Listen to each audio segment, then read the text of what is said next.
the local talk. This is ESPN Pensacola 1330 AM, 99.1 FM. You can imagine how happy we all were. My wife, our 3 kids, and I have found the perfect apartment to rent. My school is right down the block? Yes, it is. Mommy, can we go to the park anytime we want? Anytime we want. So you can imagine trying to answer all their questions after the landlord turned us down. What happened? Why can't we live there? Why not, Papa? What was I going to say? The landlord doesn't want families with kids in his building? We made a call to HUD and found out that being denied because we have kids is illegal. We got answers. We got help. And we got the apartment. If you think you've been discriminated against because of your familial status, race, color, religion, national origin, sex, or disability, call the HUD hotline, 1-800-669-9777, or go to hud.gov/fairhousing. File a complaint. Make something happen. Fair housing is your right. Use it. A public service message from the U.S. Department of Housing and Urban Development in partnership with the National Fair Housing Alliance. Football season never ends on Talk Football with Coach K. Stidham is tearing it up at New England. He may well be the incumbent to Tom Brady there. Former head coach of the Buffalo Bills, Coach K brings his expertise as he breaks down the game, the players, the coaches, and the front office. Plus, high-profile interviews from the biggest names in football. Talk Football with Coach K every weekday from noon till 1 on ESPN Pensacola 1330 FM 99.1. Pensacola's own NFL Hall of Famer Emmitt Smith has some tips for us during this time. This fight is up to all of us to try to help bend that curve. It's going to take teamwork. It's going to take us to stay committed, stay focused, and stay dedicated to the mission at hand, and that is to keep everyone safe. So be encouraging. Find some support. Find someone to talk to every day to encourage them to keep on continuing in this fight. And we will beat this pandemic. Hi, I'm Danica Patrick. Watching my nieces grow, play, and learn is amazing, but not every child gets to be carefree. 1 in 6 kids in the U.S. are hungry. This breaks my heart, and it's something that Feeding America is working to change. Each year, the Feeding America network of food banks rescues billions of pounds of good food that would have gone to waste and gives it to families in need. To help, visit feedingamerica.org. Brought to you by Feeding America and the Ad Council. This is ESPN Pensacola 1330 AM and 99.1 FM, the only local station that talks sports 24 hours a day, 7 days a week. From Gullick and Wingo to the Sports Drive with Chad Brilliante. Plus talk football with Coach K at noon, Sports Call every Saturday. If you'd like to partner with us as an advertiser or a promotional partner, just give us a call at 262-6000. You're listening to ESPN Pensacola 1330 AM, 99.1 FM. All sports, all the time. WEBY, Milton, Pensacola. The following has been produced by Talk Football LLC. Former Florida Gators quarterback, NFL quarterback, and NFL head coach. Coach K. Stevenson has a resume second to none, and now he's sharing his insider information with you. Talk Football with Coach K starts right now on ESPN Pensacola.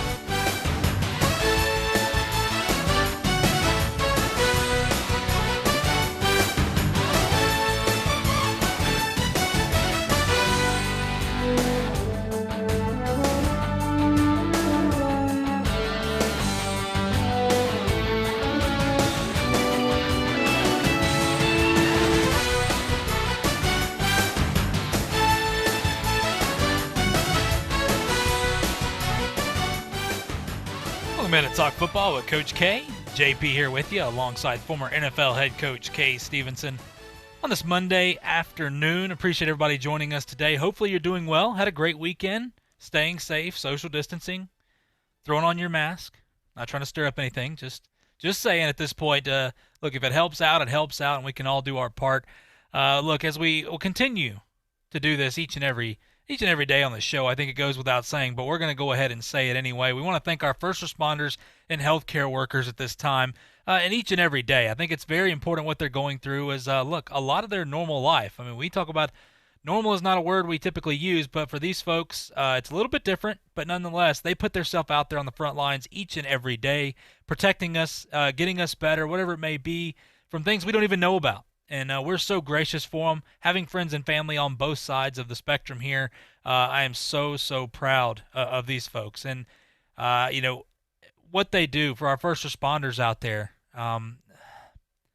Everybody just understanding what's going on in our country right now. Whether you agree or disagree, whatever it may be, we support those folks. Look, we have some fantastic police officers. We have some fantastic firefighters. We have fantastic EMT, doctors, nurses, all these folks, all you first responders and healthcare workers out there. Don't let a few bad eggs ruin the entire bunch, because we are so lucky to live in a place in Pensacola right now. We have such gracious people, and all across the country, we're just so proud. We're so proud of those folks. I want to make that very clear. And look, with that being said, too, also want to talk about the grocery store employees, truck drivers, all the essential workers. Maybe you didn't know you were essential, and you found out during the pandemic. But we thank you, folks. In the grocery stores, listen, help those folks out the best you can. They're out there trying to make our experience as easy as possible right now, and try to make it as normal as possible. And just taking a couple extra seconds, be patient when you're in the grocery stores. Be sure, like you said, wearing masks around protecting others as well as yourself during this time. And we appreciate those folks, as well as the truck drivers. Like I say each and every day, they're kind of the silent heroes in all this. We forget they're out there. But talking to a couple of them that listen to the show every day, we appreciate them. And we appreciate them listening to the show, much like our listeners here. But those folks definitely deserve a thanks, as well as all the essential workers out there. Coach, I know we have a ton to get to, including a special guest today. But how are you doing today, my friend? Doing well, and as always, I second your gratitude message that goes out first of the show. We are certainly thankful for all of those people, and hope that they can enjoy the show a little while. Absolutely, Coach, and that's our hope in all this, is you can separate from everything else going on around you and talk a little football. We know football reigns true down here in the South, and that's not going to change for quite some time. And, Coach, I'll go ahead and mention it. Look, 12:15 here in a few minutes, we're going to have Vic Carucci. Now, covers the Bills pretty closely, also an NFL writer. Well, he is going to join us here, give us some insight, because, Coach, I'm going to jump into our first story, and it involves Vic Carucci a little bit, too, as he was in on this. The NFL had a meeting on Friday. Now, a lot is being said, but, Coach, I know you have some ties to find out what was being said in that meeting. What information do you have for us on that meeting? Well, it's pretty much as advertised, but there's quite a bit missing, and there's going to be another meeting today. In fact, I'm sure Vic will be in on that. But the message was that basically start camp. Let's go. Let's get ready. Let's start the season process, and we're going to play, and we're going to go forward. That elicits quite a bit of response from not only players but coaches and everyone else. The bottom line is get ready and let's go. The big thing that you heard, I think, since that happened, and the big story, I suppose, for some would be that there are a number of players that are saying, well, we need to know more, and we didn't get the 21-day training period that we wanted, and they still got 2 preseason games. Well, they've already cut one of the preseason games, and as I've said all along, don't be surprised if they cut the other. And but it's a negotiating ploy, and if they don't want to play, don't play. It's just that simple. If you feel it's and there will be maybe a handful of players that have a legitimate problem at home, for example, with their family. I know Russell Wilson's wife is pregnant. He has some concerns. Drew Brees, I understand, has some concerns, but he's got a house full of kids and a wife and so on, and so he's concerned about his family. Wants to know more about how they handle this if he is exposed and so on. And I can understand those concerns. I think they'll have that, but they had met with, I do know this, the owners of most people who made that decision and sent out the notice on Friday. I got a call from an NFL team, of a coach on an NFL team, right after they got the message, so I knew about it Friday afternoon. And they had been meeting with all of the trainers and medical people from every team for an exhaustive period of time. I'm not sure how much, but I do know it was quite a length of time that they've had with all of the training and medical people, and they made that decision based on the information that they got from them, with assurance that every precaution would be taken in the way of sterilizing everything to do with the locker room every day, the training room, anything that the players would come in contact with, as much as they can, institute social distancing. Now, football was never meant to have social distancing as far as the sport itself and the playing of the sport. But there are other times that they could. I'm not sure how much that means, but when you're not going to have it sometime and have it others. But at any rate, the message was that the owners were assured, let's go, and it's important to them. It's important to the players. It's important to everybody. And I think some of this is a negotiation ploy on the part of the Players Association. But the good news is, hey, the NFL's they're cranking up. They're going to play, and we're going to have football in the not-too-distant future here. Absolutely, Coach. That is fantastic news. And for those, like Coach was talking about, you hear all these players wanting to know more.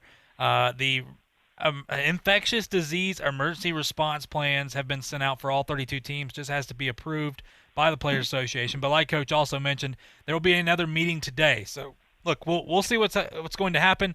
But I'll say it. We're going to play football to some extent. Everything is moving forward right now, and that's great news. And to jump over to a couple things, Coach, this is also, I take this as a positive note here. You could take it however you want. We've said that from the beginning. We try to stay positive on this show with everything going on. Coach, Alabama. Now, we talked about USC was supposed to be week 1. That's not going to happen with the Pac-12 announcing that they're going to conference-only schedules. Not really surprised by that by the Pac-12, and we'll get into the Pac-12 a little bit more about what's some other things that are actually going on that makes me shake my head as an Oregon fan. But anyway, nonetheless, Alabama may have found its new week 1 opponent. And for a lot of you folks out there was a lot of steam building on Friday and this weekend that it was going to be Notre Dame, and everybody was ready for that matchup, that rematch. We know how it ended in the national championship game, but look, Notre Dame, they wanted a rematch here. Everybody was talking about it, not sure where the rumors all started, but nonetheless, athletic director Greg Byrne came out and said that's not going to happen, and they may have found a new week 1 opponent. Who is it, you might ask? Well, BYU. And look, this is actually interesting news, Coach. We know BYU is an independent, but the reason I take it as a positive is because BYU's coming towards obviously being from Utah there. It's a little bit of a travel for BYU, but nonetheless, this is interesting, Coach. And the reason I say it's positive is because of the distance. We're talking about everybody wondering if the SEC is going to go to conference only. Alabama right here they're close to inking the deal to go ahead and schedule their week 1 opponent. So for me, personally, I look at it as, okay, well, football is going to happen, as of right now, obviously. But 2, I don't believe the SEC is going to go to conference-only schedules. Not now that they will have to make some changes, obviously, with some of the games that they're going to lose because of the Big Ten and the Pac-12. But nonetheless, Coach, when you look at this, I take this as a positive sign moving forward. So, hey, Alabama fans, BYU, Coach, am I wrong to think that way on this? Oh, no. I think you're exactly right. And BYU will make an interesting ball game to Alabama. It should be a very interesting ball game. I'm glad to see it. Wish it could have been Notre Dame. If not Notre Dame, BYU is going to be very good.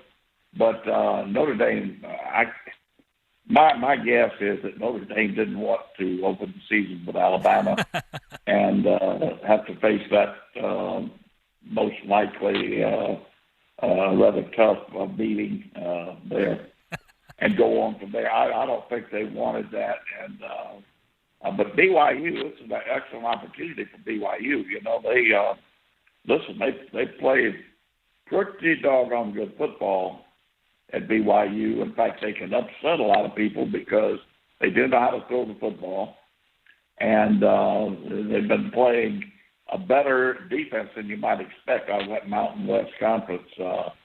And I think they're supposed to be a better defensive team this year. So BYU is a good matchup for Alabama to open the season, and should be an interesting ball game. So I agree with you totally. Yeah, and that's the thing is a lot of people scoff at BYU, and granted, BYU's not the best, but at the same time, when you look at it, this is a team that's a lot better than what you think.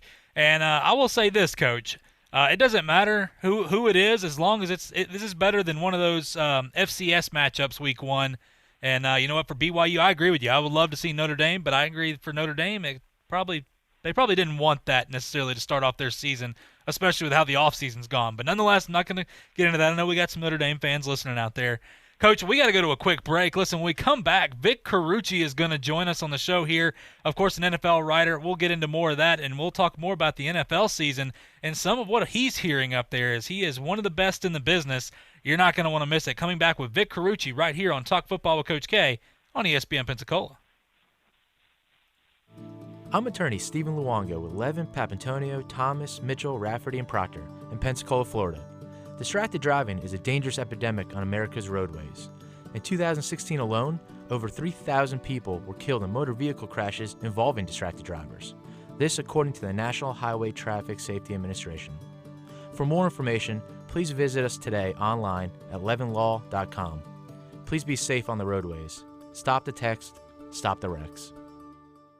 Hello, sports fans. Miles Bentley here, General Manager at Hill Kelly Dodge Chrysler Jeep Ram in Pensacola. Growing up, I always loved sports. Nothing but net, out of the park, through the uprights.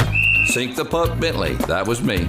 But my love of the game couldn't beat my love for Pensacola and helping folks get on the road of dreams in a new Dodge Chrysler Jeep Ram. Sure, I never went to the big leagues in sport, but we're all pro here at Hill Kelly Dodge Chrysler Jeep Ram.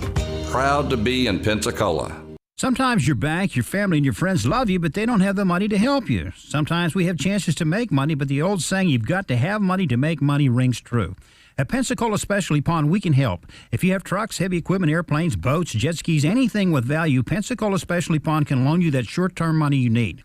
No credit checks, and at Pensacola Specialty Pond, you're going to find the money and the discretion you need. Now at 6428 Pensacola Boulevard, north of Car City. Call 432-9050, 432-9050. Just felt there's a huge need in Pensacola to bring foot and ankle services, specifically orthopedic foot and ankle services, to this area.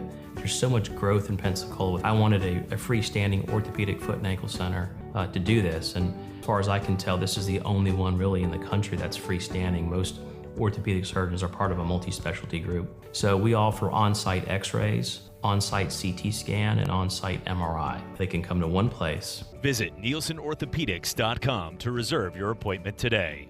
Hi, I'm Matt Kenseth. You don't have to be a race car driver to know that life can be full of drama. Some of it you can't control, like mechanical issues, high winds, and rain delays. But there's some drama you can skip. Skip the drama that comes with not having your high school diploma or equivalency. Find free adult education classes near you and finish your diploma. Visit finishyourdiploma.org. That's finishyourdiploma.org. You just need to take that first step and find free classes near you and leave the drama for the racetrack. Brought to you by the Dollar General Literacy Foundation and the Ed Council.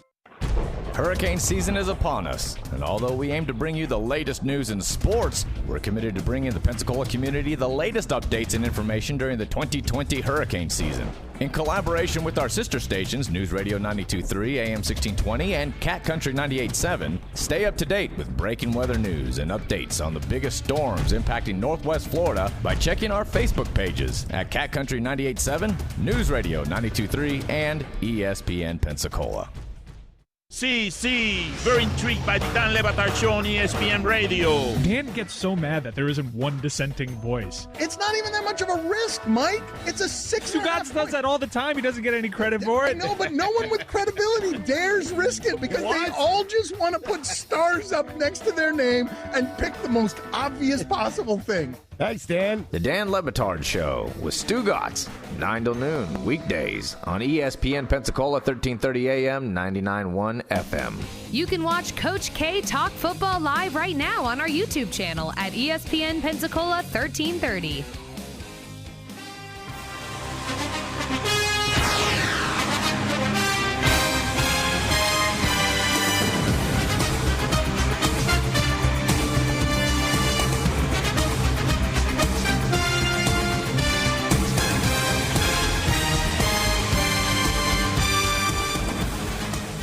Welcome back to Talk Football with Coach K. JP here with you alongside former NFL head coach Kay Stevenson.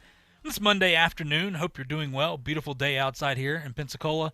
And a man that is, well, not from Pensacola right now joins us on the show, special guest Vic Carucci, of course, covering the Bills. NFL writer, does a little bit of everything. I mean, this guy has done it all. Of course, when you look at it, he's authored 10 books about football, including multiple New York Times bestsellers. Of course, was the president of the Pro Football Writers Association, a member of the Pro Football Hall of Fame Selection Committee. You can also hear him on Sirius XM NFL radio right there.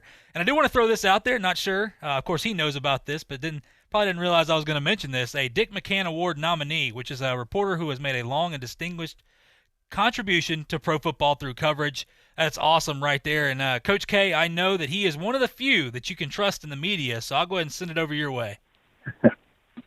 Well, appreciate it, JP, and that is true. Vic has been around, and he's done a great job. And plus, he's a good guy to boot, so makes it doubly good for Vic. Thank you for all the kind words, guys. I appreciate it greatly. Appreciate you taking the time to be on. I know you got a lot. There's so much going on right now, and things are breaking even as we speak. But you were on a call last Friday, I guess, that prompted the notice that went out. Friday, I got a call shortly after they got the notice from the NFL headquarters that to go forward, open the camps.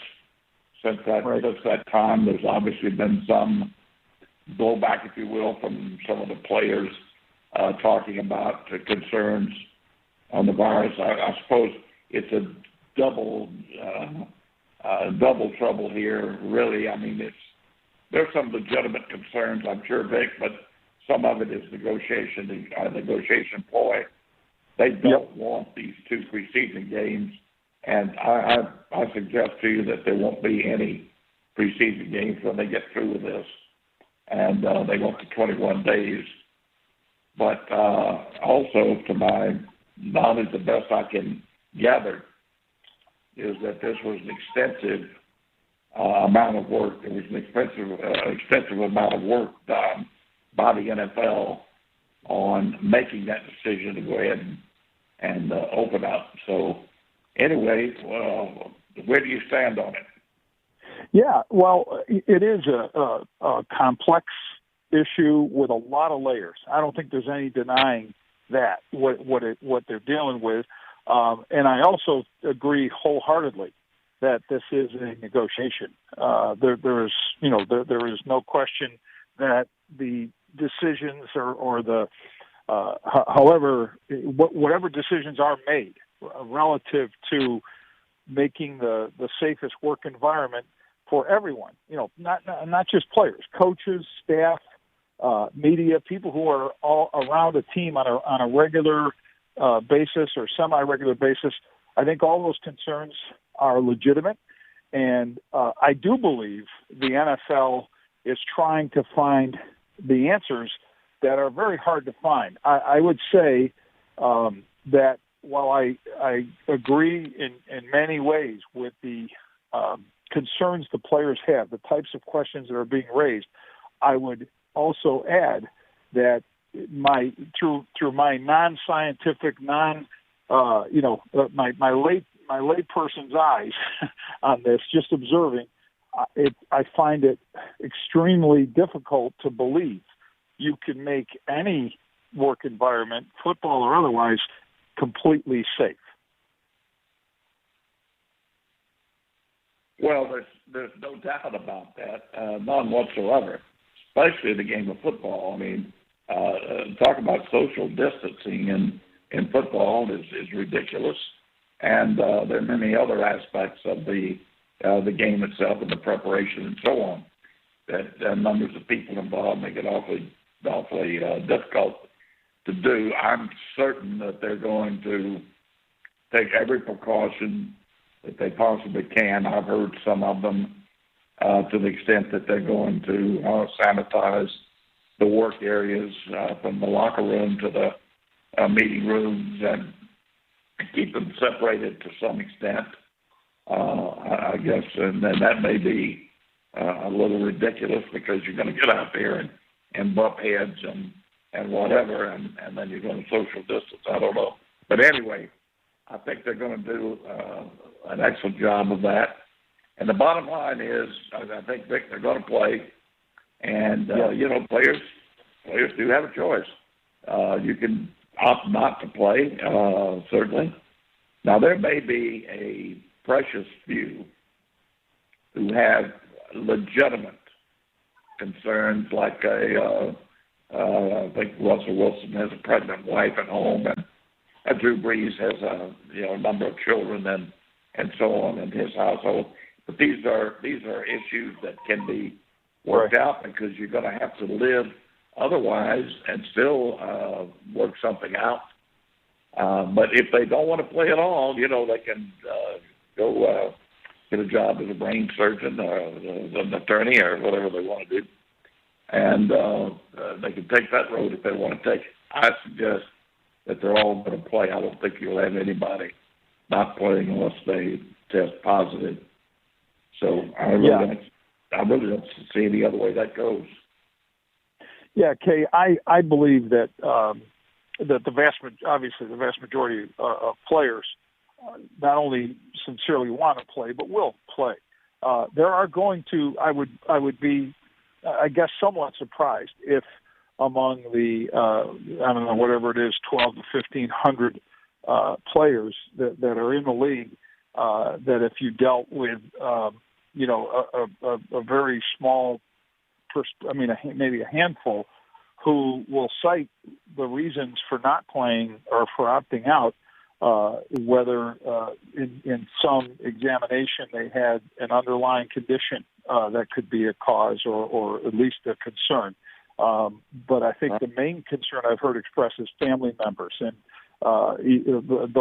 players who have wives who are pregnant and aren't due until like the fall or at some point during the course of the season to deliver. And those concerns, again, are very legitimate. And I for one, would never pass judgment on a player saying, look, it's safer for me to forego this. Now, you do that, of course, at some level with however the salary compromise is going to be, sacrifice is going to be. Some players are far better equipped to do that than others. The other interesting thing, I think this is a fascinating dynamic of this whole thing too, is if you have some undrafted players who maybe see an opportunity to possibly re-enter, and of course this would require the NCAA to be cooperative about it, but if you have a college season that is certainly in jeopardy, it seems, more so than the NFL season, can those guys potentially re-enter and be available, draft eligible 2021? I've heard a lot of talk about that, which I think is interesting. Yeah, it is. It really is interesting. In fact, player availability right now is something that has never been thought of before, at least to this extent. And I do think they're going to have an additional number of people on a medical squad or whatever you want to call it. Correct. Actually, right, squad. Yeah. A practice squad. They're going to have those people available, and quite a few of them. It can't be 4 or 5 or 6. It's got to be maybe 16, 17. I don't know. But I know that it's being discussed as far as at least one of the items that is being negotiated is or proposed by the owners is easy access from like broader rules when it comes to practice squad, when it comes to bringing a player back onto an active roster and having those guys available because of the potential for players to be lost to the if they are infected. Yeah, I don't think there's any question about that. They're going to have to do something there, and they may even have to. Somebody brought up the the idea of maybe taking a third quarterback, working with them virtually, and keeping them away from anything that might expose them. Actually keep them in the quarantine just in case, so they would have a quarterback to play in case something happened there. I don't know. Those are all very They're new. good. Yeah, they're fascinating questions. And I got to tell you, as I was thinking about our conversation today, I thought back to when I covered you as a head coach, and I said, I wonder thinking about this now, could we have ever envisioned back in the 1980s when you and I were, around the Bill?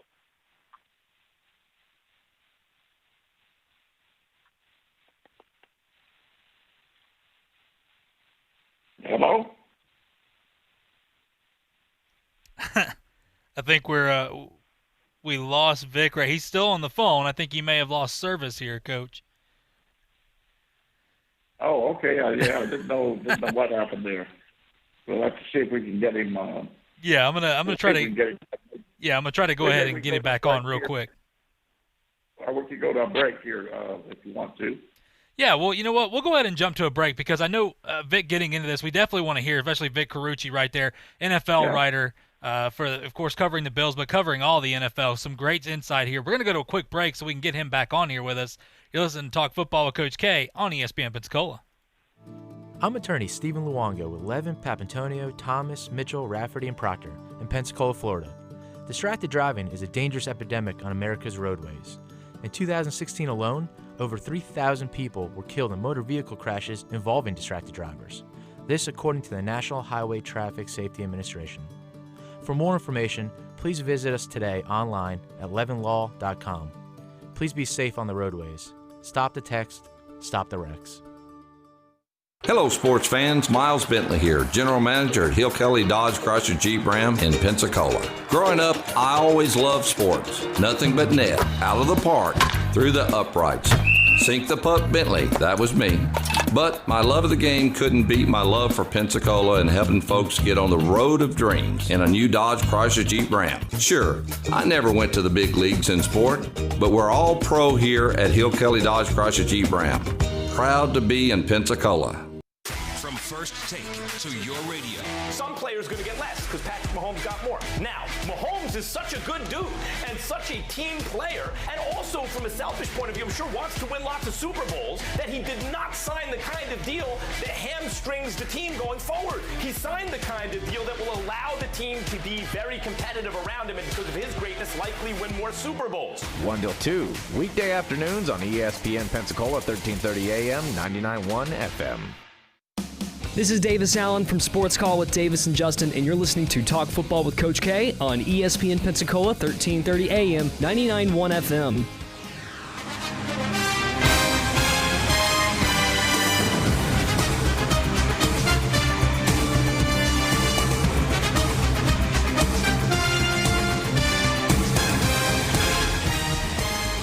Welcome back to Talk Football with Coach K. JP here with you alongside former NFL head coach K. Stevenson on this Monday afternoon.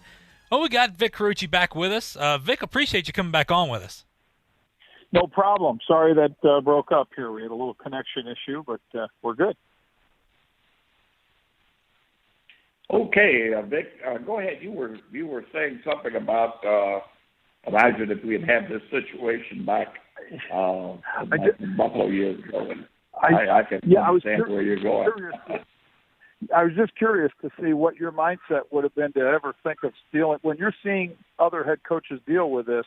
What goes through your mind, like how you handle something like this as a coach?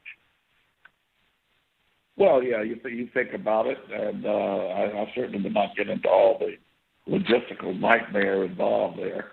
But yeah, you think about it, and there are a number of things that come up that have to be handled, believe it or not. People think everything just goes the same way every year in, year out. It doesn't. There are things that come up from year to year, from week to week, that you have to handle. And this is one that is huge. So I don't think anything like this ever has or will hopefully ever happen again. And they're having to make some all this virtual training, Vic, that's been going on. I've been talking to a number of coaches on that. I mean, you can't believe some of the problems that these guys have had with that, and trying to get the assurance that their teaching is being applied. You just can't. So there's so many unknowns. It's unbelievable. But hey, it's a situation that exists, and we're going to play. We got to get ready to go. And I've said from day one that it's going to be easier for the NFL to come back and play and overcome the problems that it is for college. But I think the big boys will play in college. We'll have NFL football, and we'll have the major college teams playing. Yeah, the other thing I look at, and again, the issues as far as the coronavirus are concerned are a massive. It's a massive situation all unto itself. But a real practical thought, and I know the players have expressed this, and I do think it's reasonable to talk about, is this acclimation period you hear a lot of discussion about. And simply what that means is, as you know, is getting bodies that have been, dealing with the off season, and in this case, as you mentioned, an off season of virtual training where you don't know how much actual physical activity there has been, and there also hasn't been, the availability of gyms haven't been open and so forth in a lot of places because of COVID-19. But so needing time to make sure players are physically ready to handle football level activity and contact, and I do think that takes time. Back in 2011, they had a lockout, as you know, and but the difference then is a lot of players, when they were training on their own, had gyms that they could go to, which many of them did not have this time. And you also, had probably even less contact with, or less direct contact with coaches than you have now. So the only thing I would say to that, Vic, is if they're counting on this little bit of time between now and playing to get in the gym and conditioning, it's too late already for that. Right. Right. That's true. But to get in football shape, what we usually refer to as football shape, requires having the pads on and some contact work. It doesn't have to be full go all the time. As you know, I was very reluctant to put too much contact on them once the season started. But they've got to hit some to be in football shape. I don't care what happens. So I don't know how they're going to handle that. Maybe they go 18, 19, 20 days. They want 21. I don't know what the deal is there, but then they allow for some inter-squad scrimmages or whatever. But they've got to do something to prepare themselves for football action. There's no question. You got to factor in and listen to the experts, the physiologists, all those people, the exercise trainers, the exercise physiology majors, and all those folks who study this and know and understand, or at least have the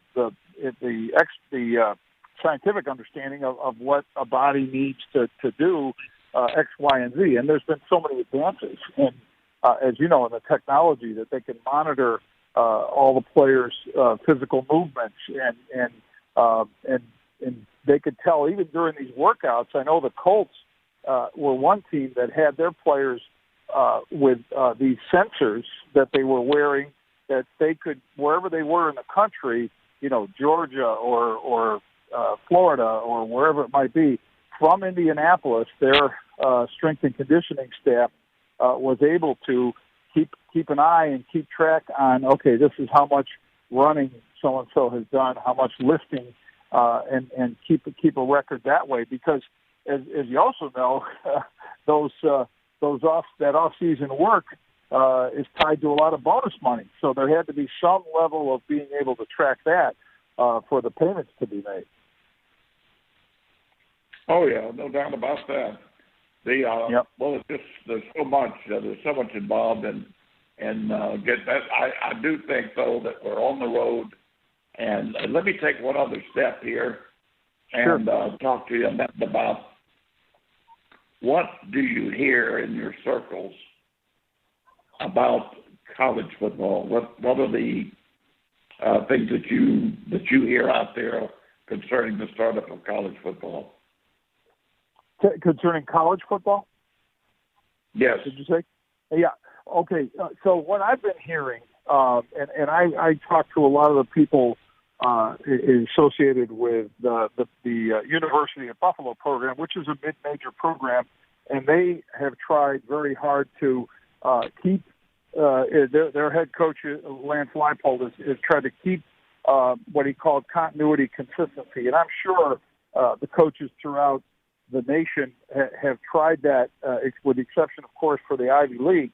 And there was a lot a lot of folks have paid attention to their decision to cancel their season. They were the first, the Ivy League was the first conference or first organizing body that canceled its postseason basketball tournament, which really led to a domino effect with the rest of college sports, college programs ending all their conference postseason tournaments, and then obviously the Final Four going by the wayside. So I think the concerns are, you've got some schools that aren't going to have students on campus, and the general thought is if students aren't on campus, then having student athletes on campus for fall sports is a concern, is a problem. Now, the practicality of it all, the reality of it all is major programs generate obviously a ton of revenue for schools, more than probably anything else that they have there, any other element of the university. So that is not something you ignore in these circumstances, but to what degree do you balance that and, again, health and safety? And I think with the NFL, where you have where there is, you're talking about one's job and one's full, time consumption to this. You're not necessarily doing the whole cocooning type of thing or pod like you have with the NBA, or the pods that they have for hockey, trying to keep people in one place. I think it's much harder to do and believe could happen at the collegiate level, where college life and the 20-hour rule and all the things that the NCAA requires you to follow, I think could make it probably, if not impossible, pretty close to it. And the issue becomes how many schools can really pull it off. And if you don't have enough, when you've already heard some places talk about just playing conference games like the Big Ten, there's a loss of a lot of other opportunities to run the programs at full capacity. And I just think the idea that you play in the spring perhaps makes more sense. I've heard, more than a few coaches say that, publicly and privately. I've heard that. So I'm leaning in the direction of us probably not seeing college football this fall, but I feel much more confident that we will see the NFL at least get started, and then the other question is, how long do they keep it going? So, right. Well, Vic, I appreciate it very, very much. I do think the big college teams will play: the Alabamas, Notre Dame's, Ohio State, Penn State, Auburn, Florida. You name them. The big schools are gonna play. I feel certain about that. They can't afford not to. And but the mid-sized, the smaller schools are going to have a heck of a time playing. A lot of them won't. But anyway, Vic, we've kept you too long. I really appreciate your time, and hopefully we can do this again. Thank you. I think we lost him again, Coach. No, he had told me. Yeah, he had told me off the phone earlier that he was having some trouble going in and out there. But nonetheless, that's a great interview. Vic Carucci joining us right there. Always good to hear from Vic. Coach, I know he's a friend of yours as well. He's been on the show plenty of times. And look, I think it's interesting what he just said there too. Now, he says he could see it being more towards the spring. I think it's different because that's a different point of view when you're looking from the down here in the south to up, in the northeast area. And he's seen some different things up there. But we respect everybody's belief here. And you know what? We'll see. I mean, but regardless, everybody sees football. The key is what you said. In the area that Vic is in, it's like night and day. Let me tell you, Auburn and Alabama could play, and the results of that game might be a little 2-inch column on page 5. The next day in the paper. College football is not big. It doesn't even compare with pro football up north, and especially those Rust Belt areas. It just it's not a college football area. So therefore, you're going to get a heck of a lot more optimism on college football in this area than you would up there. Yeah, 100% agree with that, and anybody down here in the South will agree with that as well. And just to throw some of this information out there once again, Kentucky and Penn State reported this morning they tested, of course, over 100 athletes and had 0 positive tests. Now, I'm just throwing this out there because these are the big-name programs that are, just letting you know that, once again, we talk about you hear about the negatives, but you don't necessarily hear about the positives. Oklahoma tested over 100 athletes and had 1 test positive, which they found out was a women's basketball player, so she is in quarantine as well. Some good signs moving forward. Of course, you'll hear probably, if you're going to looking, University of Indiana halted workouts as 6 players tested positive, but they made sure everybody understood they only halted the workout to decontaminate and trace back, find out maybe who these players came in contact with. The players are in quarantine as well, so just throwing that out there, they basically said, look, we're going to quarantine, we're going to do our thing, make sure we, of course, follow protocols, and we'll be back at it ASAP. So just throwing that out there, Coach, for everybody to understand this whole bubble thing for the college players can work, but everybody has to do their part. But just throwing it because, once again, you hear 25 players tested positive or 37 players tested positive. You're seeing Kentucky, Penn State, and even Oklahoma basically having no positive tests outside of 1 for Oklahoma, which is a women's basketball player. So just throwing that out there, Coach, some more good news, especially moving forward with college football. You bet. I think we're going to see. I think we're going to see quite a year with the big colleges playing, and they're going to play as much as possible. I believe a full 12-game schedule. Now, there may be a game here or there, depending on the conference, that maybe cut out because the number of teams that they've declared they can play against. But for the most part, I think you're going to see like the Alabama BYU, and then Alabama plays a conference schedule, and they probably have another outside game they'll play. They'll play the 12. So I think that's going to happen. I think it'll happen with the big schools. I agree. I think, and going back to it, I think Alabama getting ready to go ahead and finalize the game right there. Looks like they're going to go ahead and get it done ASAP. To get it done with BYU is a great sign, not just for Alabama fans. You're saying, okay, well, we got a week 1 opponent, but for the SEC in general, because Alabama would not be moving forward with this if they're very, very hesitant on even playing, period. So, look, you can take it however you want. We make that very clear. We respect everybody's point of view. We respect everybody's belief.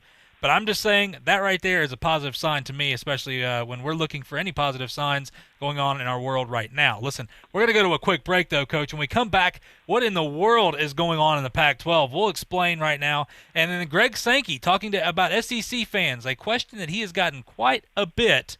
And I'm sure it's all in your minds, too, especially if you frequent the games. All that and more coming back right here on Talk Football with Coach K on ESPN Pensacola.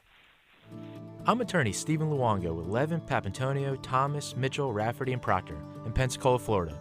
Distracted driving is a dangerous epidemic on America's roadways. In 2016 alone, over 3,000 people were killed in motor vehicle crashes involving distracted drivers. This according to the National Highway Traffic Safety Administration. For more information, please visit us today online at levinlaw.com. Please be safe on the roadways. Stop the text, stop the wrecks. There's only one place in town for the lowest prices and greatest selection of firearms. Pensacola Indoor Shooting Range. Visit our fully stocked Gun Pro Shop for new and used firearms, accessories, and ammunition. Check out the Indoor Shooting Range. We offer rentals on guns, including fully automatic machine guns and silencers. Ladies, this is the safe place to learn how to use a gun. Plus, Tuesday is Ladies' Day. Women shoot for half price all day. The best place to buy firearms in Pensacola. Pensacola Indoor Shooting Range. Highway 29 in Car City. What'd you do this time, Brad? I'm in the doghouse after my hunting trip last weekend. Yeah, I was too. I blew off our date. How'd you get out of the doghouse? Stillwater's Day and Medical Spa. I got her a gift card. It took 3 minutes at swmedspa.com. She booked it this Saturday. Saturday? So 9 holes then? Tea time's at 8. To enjoy a hassle-free guys' weekend, treat her to a gift card from Stillwater's Day and Medical Spa. Follow Stillwater's on Facebook or Instagram to enter contests and win great prizes. Or visit swmedspa.com. Just felt there's a huge need in Pensacola to bring foot and ankle services, specifically orthopedic foot and ankle services, to this area. There's so much growth in Pensacola. I wanted a freestanding orthopedic foot and ankle center to do this, and as far as I can tell, this is the only one really in the country that's freestanding. Most orthopedic surgeons are part of a multi-specialty group. So we offer on-site x-rays, on-site CT scan, and on-site MRI. They can come to one place. Visit NielsenOrthopedics.com to reserve your appointment today. For your ridiculous facts, I'm JP. The New Orleans Saints once employed a voodoo priestess to remove a curse from the Superdome after failing to win a playoff game for over 33 years. And by 1978, nachos were catching on in popularity in Texas, but they hadn't made it far beyond the Lone Star State. While trying to fill time during a Cowboys game, Howard Cosell talked up the new snack brought up to the broadcasting booth. After that, the craze spread to stadiums all over the country. We all owe Mr. Cosell a thank you for that. That's your ridiculous facts. I'm JP. The latest sports news is at ESPNpensacola.com and on Facebook at ESPN Pensacola. Plus, watch Chad Brilliante, Coach K, and Sports Call live on our exclusive YouTube channel, ESPN Pensacola 1330. This is Northwest Florida's all sports, all the time station. From Destin to New Orleans, sports fans come here for ESPN and local sports talk. ESPN Pensacola, 1330 AM, 99.1 FM. The teams, the games, the fans, the local talk. This is ESPN Pensacola, 1330 AM, 99.1 FM.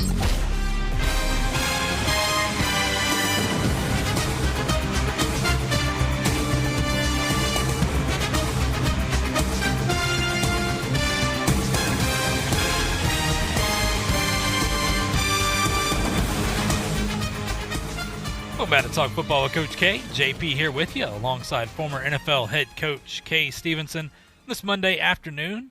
Hope you're doing well. Appreciate you joining the show with us right here, talking some football. Appreciate Vic Carucci as well, joining us, NFL writer right there. I know he's a close friend of yours as well, Coach. Been on the show plenty of times. Great to hear from him. And giving us an interesting perspective as well. I remember up there in the Northeast, things are a little bit different. So nonetheless, Coach, I want to jump back into this. We talk about different perspectives. As an Oregon fan, I'm not surprised by this necessarily, but I am at the same time. Former Arizona State quarterback Rudy Carpenter recently revealed that there's growing unrest among a few dozen players. Now, I want people to understand that, a few dozen players, not hundreds, a few dozen right now, in the Pac-12 about the upcoming college football season, and that the level of worry has now made it to the league office in an effort to increase health insurance past graduation and ensure enhanced player safety this fall during a global pandemic. Carpenter, obviously, he hosts a college football podcast and frequently appears on sports radio. He wrote on Friday in a string of tweets about a player group from the University of California that initiated these demands and that have since garnered support from other Pac-12 teams. Pac-12 football players have created a list of demands for the Pac-12 universities to take into consideration. If the demands aren't addressed, complied with, the players are threatening to sit out the season. There's a significant support growing among all 12 teams, with 50 or more players on many teams, that has not been proven yet, in support of the action/demands list. He tweeted, the initial idea was to create a players' union. They decided time didn't allow for this and figured the best way to create the change is to boycott the season. Things they are asking for among this list is a 50-50 revenue share, 6 years insurance upon graduation, better COVID-19 testing and protocols, etc., there, Coach. The player-led group is being spearheaded at Cal Football, and they have been holding phone calls with other Pac-12 teams. And there's some kind of players-only meeting vote that will be taking place shortly.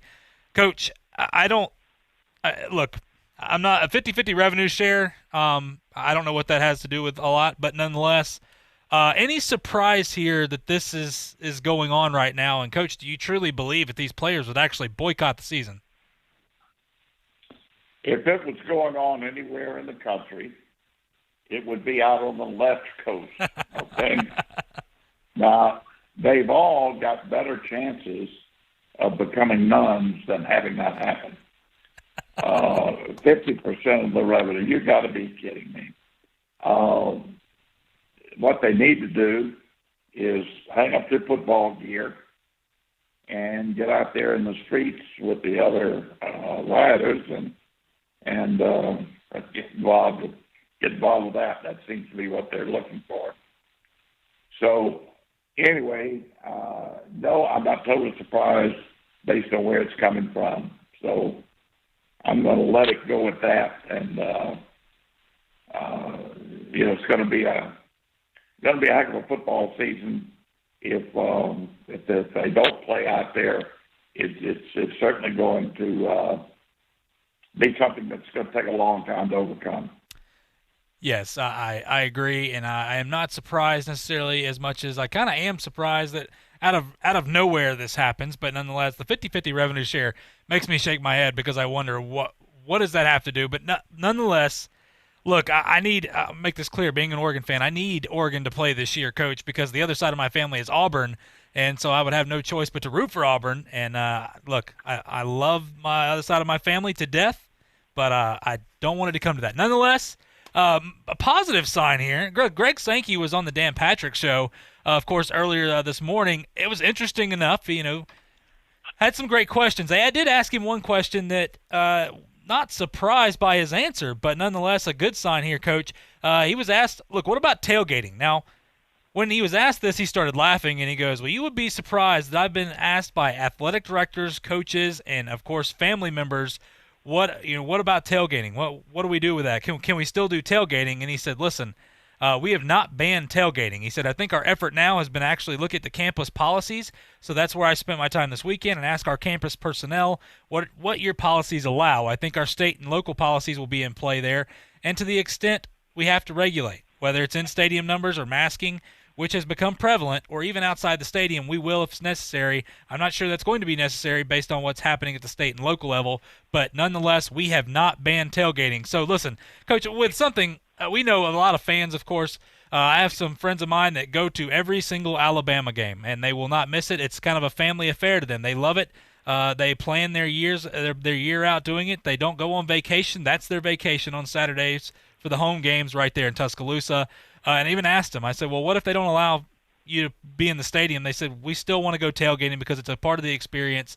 Hey, hats off. I get it, okay? Coach, when we look at this, tailgating, Ken, with everything going on now, can you really ban tailgating? I don't see how they can ban tailgating. There could be some restrictions on how you could put people in seats in the stadium and control the social distancing. I could see some possible restrictions there. And by the school, treating this the way we should all look at it.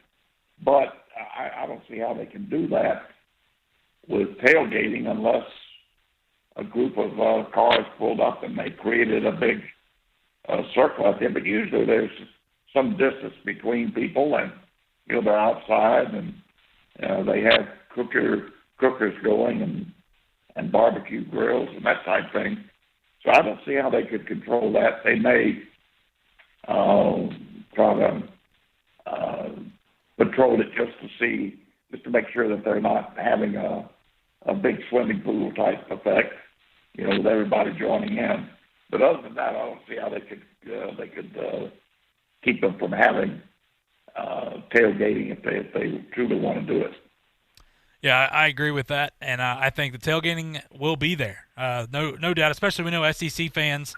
And look, we know Florida State fans. You know, how, of course, how big and crazy you guys are, but the SEC fans, it's a tremendous part of college football is tailgating. So, and look, College Game Day came out and said, look, if we're playing college football, College Game Day will happen. Now, we'll make it work, whether, we'll obviously probably be in studio or something like that, but there will be College Game Day. I know that, look, waking up, that's a part of my Saturday, in the fall and everything with College Game Day, just throwing that information out there. Sure.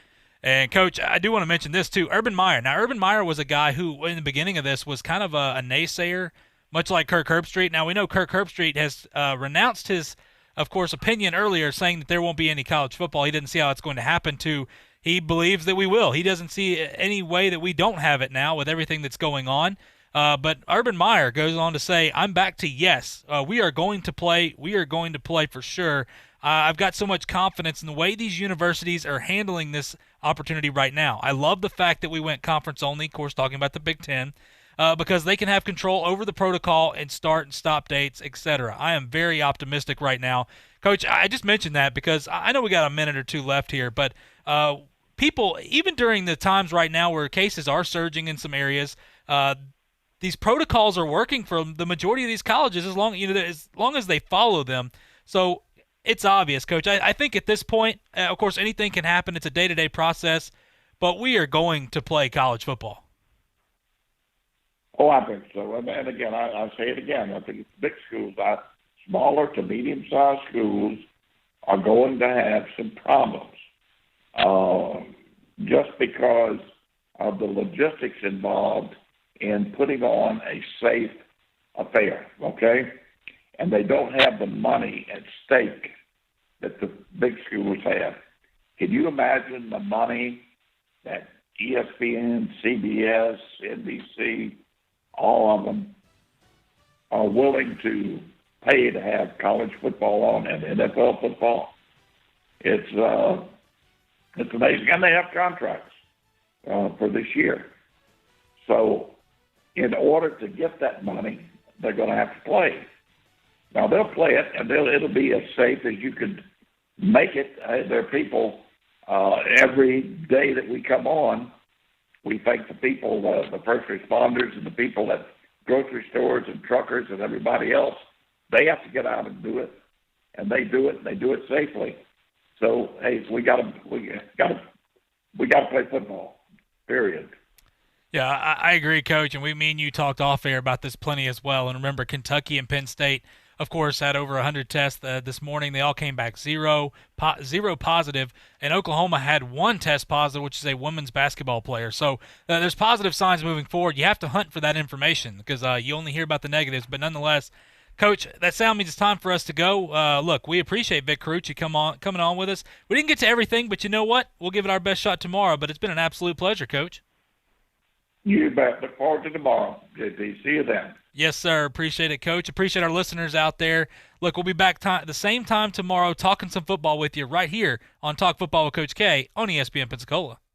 Rely on exhibition games, explains ESPN's Rob Ninkovich. There's a lot of guys that need their livelihood is based on going out there in a preseason game and making a team because we all know some guys look better in T-shirt and shorts. That's just the way it is. But when the game lights come on and you get out there on the field, those guys disappear, and somebody else steps up and makes plays. Rob Ninkovich on Golick and Wingo. According to Rockets coach Mike D'Antoni, guard Russell Westbrook has arrived at the NBA bubble. Westbrook, who said last week he tested positive for COVID-19, has to quarantine for 2 days before being allowed to join his team for practice and other activities. D'Antoni anticipates Westbrook will be up to full speed soon. Whether you're taking in your favorite lookout or lawn chair, sitting on your porch or in the park, Nature Valley Sweet and Salty Bars will help you make the most of your outdoor time. Enjoy a creamy, crunchy, sweet and salty bar wherever you are.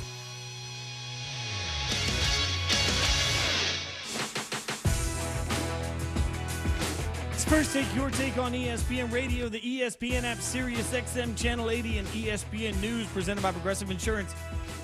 you guys and all of our guests can hang out with us on the Shell Pennzoil Performance Line. I'm Jason Fitz, taking your thoughts on the NFL and how surprised you are by the NFL's lack of plan. We've seen over the weekend NFL players bonding together and using their social media voice, something we have seen rarely in the NFL and something that seemed very calculated by the players. A moment that was sort of eye-opening for me is no matter what your favorite team is, no matter who your favorite player is, you saw them going to social media with a hashtag